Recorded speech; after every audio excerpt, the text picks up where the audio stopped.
앞으로 할 수 있는 새로운 세계가 있다라고 이야기를 해주셨던 부분이 있습니다.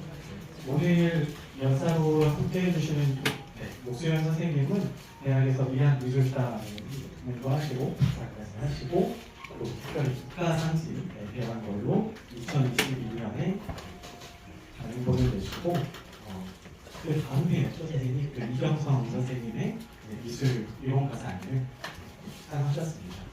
그래서 오늘 좋은 강연해 주신 목수현 선생님께 박수 부탁드리겠습니다.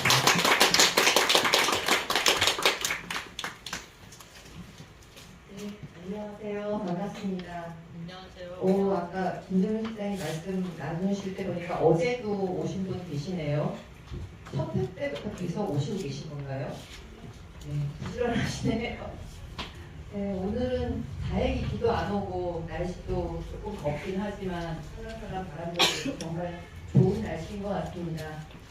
제가 이제 오늘 세 번째로 이상범에 관해서 말씀드리면서 주제를 정할 때 제가 약간 늦었어요. 다른 선생님들이 좋은 주제 다 차지하셨더라고요. 뭐 하지? 이러다가 1920, 30년대 청년서화가를 이상범 선생님 중심으로 해서 조금 그 시기에 활동하셨던 분들을 붙여보면 어떨까 이런 주제로 했고, 또 어제 동정 선생님이 이제 상덕공 덕화를 갖고 말씀하시는 거 들었는데 충무 경정 말씀도 하셨네요. 다행히 제가 오늘 충무 경정 안 넣었거든요. 그래서 전혀 더 할 수 있어서 다행이다 이런 생각을 합니다.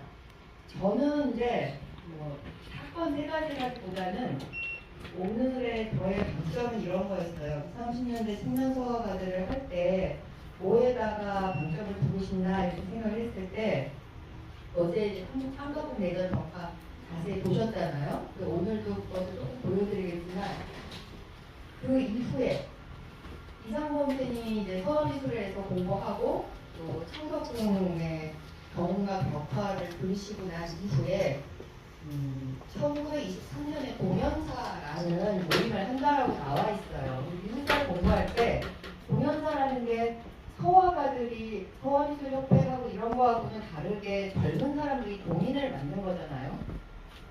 그런데 그 22년의 그림하고 23년의 그림 보면 확 달라지는 게 눈에 보이는데 도대체 그게 뭐였을까 이런 게 되게 궁금한데 동연사를 했다는 전시를 동연사 전시는 못한 거죠. 나중에 이상범 무수현 두 분만 하신 거라서 어떤 그림을 그렸을까 이분들이 이 동연사를 하면서 변화한다는 게 뭘까 이런 게 이제 저희 미술사 공부하는 사람들은 궁금한데 자료가 별로 없으니까 다 알 수 없는 거라서 오늘 제가 준비한 거는 주로 동연사 했던 그 당시 작가들 또 그 당시에 이상범 선생님과 조금 교류하면서 활동했었던 작가분들 하면서 요 시기의 변화라는 게 뭘까를 중심으로 보여드리려고 준비를 해왔습니다.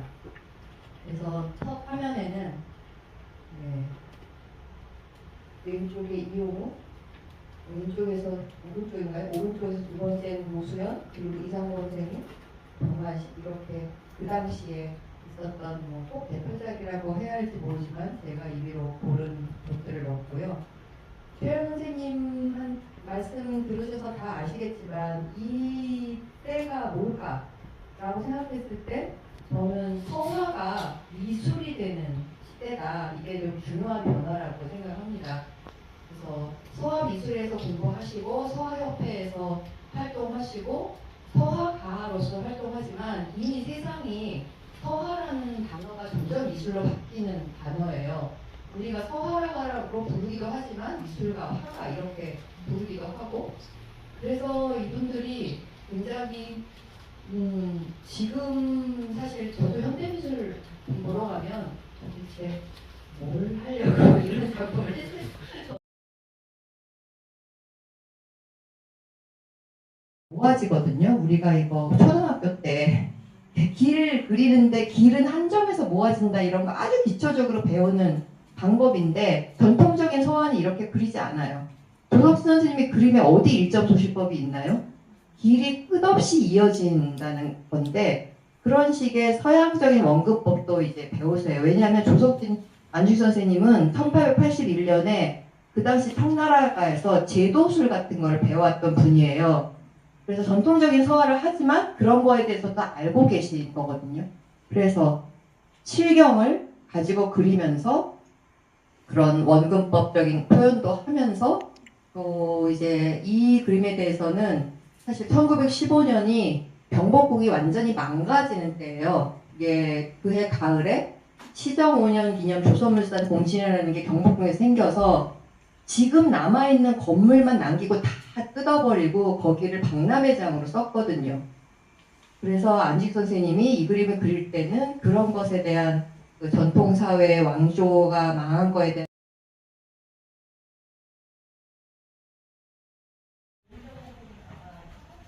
네, 9월 25일 한국근대미술 세미나 지금 세 번째가 이어지고 있는데요.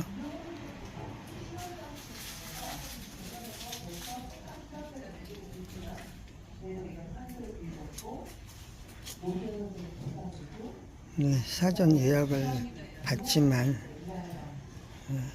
저희가 예상했던 이상으로 많은 분들이 수강 신청을 했습니다. 그래서 마당에서 의자를 놓고 강의를 들을 수밖에 없는 이런 구조이고요. 그래서 마당이 꽉 차서 방으로까지 이렇게 지금 마감하시거든요. 제목도 실제예요. 어디 찾아간다, 비로 그런 거 아니에요.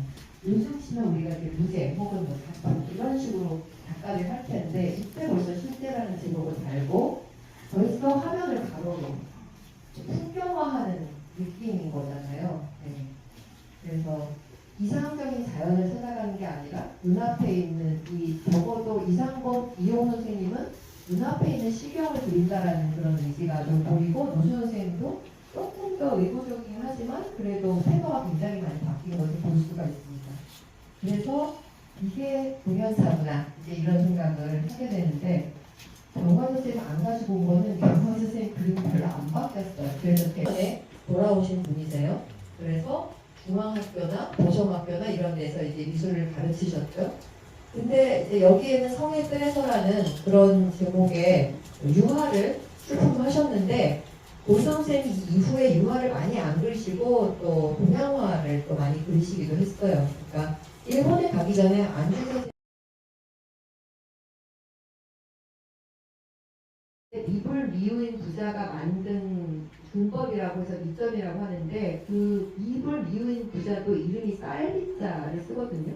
그래서 마치 붓을 툭툭 쳐서 쌀알을 치는 것처럼 입을 미운 부자의 준법이라서 밑점준이라고 하지만 실제로도 붓을 툭툭 쳐서 부드러운 흙상이나 땅 같은 거를 표현할 때 많이 쓰는 수법인데 이상범 선생님이 그런 전통적인 산수를 그릴 때는 그 해조류라던가 뭐 갑자기 마가 풀어지는 것처럼 희마주의라던가 이런 거를 가지고 하지만 그런 주법을 다 빼고 주로 민점을 사용해서 우리나라의 부드러운 뒷 언덕 이런 것들을 표현하는 걸로 이제 자신의 특장을 삼는데 20년대 중반부터 이제 그런 게 나오기 시작하죠. 나중에 50년대 60년대 가면 붓이 훨씬 더 유연해져요. 여기는 하나하나 열심히 찍은 느낌이 들어요. 아직 젊으시니까. 그래서 완전히 이것은 화면이 눈앞에 한 11월쯤에 나뭇가지에서 다 잎이 떨어진다면 우리가 야외에 나갔을 때 볼 수 있는 그런 느낌이죠. 그리고 어딘지 모르게 좀 쓸쓸해요. 좀 쓸쓸한 광경을 그리셨는데 그런 게 아마 우리나라의 현실이다 이렇게 생각하셨을 거다라고 이제 사람들이 많이 해석을 합니다.